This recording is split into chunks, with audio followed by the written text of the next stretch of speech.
teaches kids things that they don't know. They don't learn at schools or anywhere else other than like first program. FLL was a pretty big part of my life during those years, and to have someone to like coach me along that spot that was closer to my age would have been awesome. But I didn't have that, so being that person for another little kid is a really great feeling. I continue to mentor because when I was in FLL, I had Mariah as a mentor, and she stuck with our team for 2 years. And though I might stick with these teams for 3, it just feels like I'm giving back to what I took from her. I continue to mentor because I enjoy it. I think the kids enjoy it, having someone slightly closer to their age than like some 60-year-old guy volunteer. And I feel like just being on Neutrino brings a unique perspective to inspiring kids at a different level at first. Like when I mentor Leg League, they all they're kind of not sure whether or not they're going to do very well, and they're kind of really nervous, and they don't realize that they did some really cool stuff. And then once they get to competition, they start doing it, they realize all this stuff that we've been doing this entire time is paying off right now, and it's a lot of fun. My favorite experience mentoring FLL Junior has probably been trying to explain some parts of programming to them, because there's some things that they haven't really understood yet, and being able to work through that and put it in words that they understand really has been a fun experience. There's one kid, and I was trying to explain to him how a certain sensor on the robot, and as I'm explaining it to him, slowly I can see it in his eyes that he's getting it, and he's amazed by the program, and I think that was really cool. Like I was explaining it to him, and he realized he understood it. He normally wouldn't talk to others, and he opened up to me, so it felt nice that I was able to communicate with one of the younger kids who wasn't communicating with others, and I was able to get him to work with others like he wasn't before, so that was fun. It was really nice to see him grow over a couple of weeks, I guess.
Welcome everyone to Minding Others' Business, the revolutionary show where we delve into personal matters that don't concern us, with no shame at all. I'm your anchor, Shelley Medler, and today's topic is a touchy one, the ethics of an Olive Garden budget on the popular first Team Neutrino. Later today we'll have a special guest on the show, the renowned Archibald Cooper, to share his thoughts on this pressing matter. But until then, let's recap what Team Neutrino is.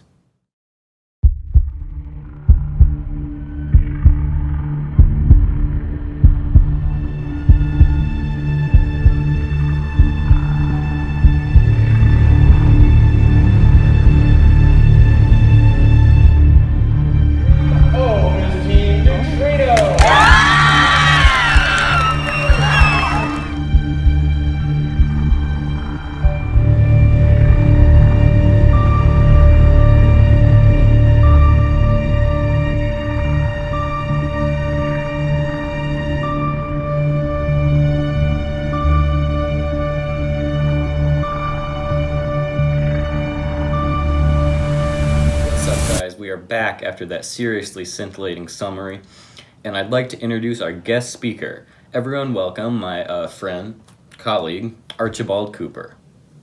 Hi, Shelley. Thank you very much for inviting me.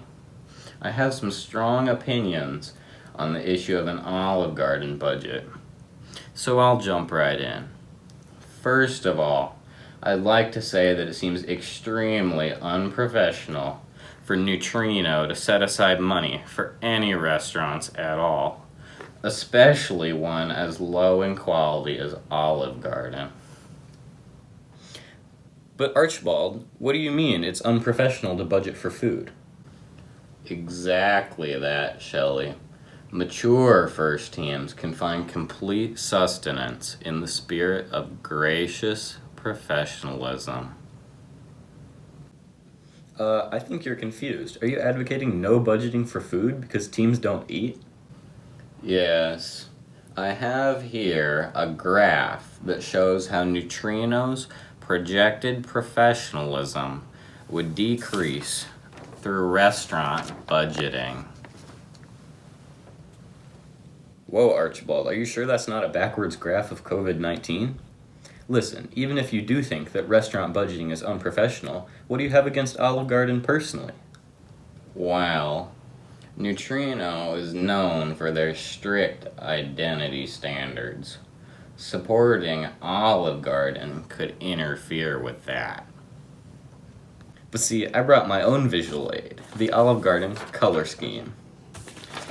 See how well these two go together? Pretty much the same color. Are you blind?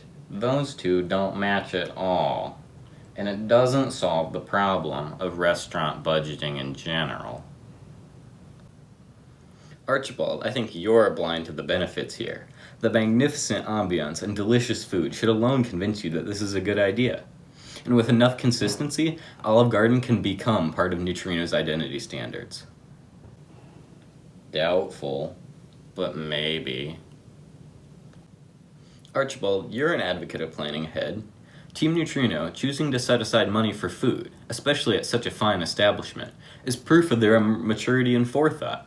They're supporting first, gaining a new sponsor, and will be fueled for all future competitions.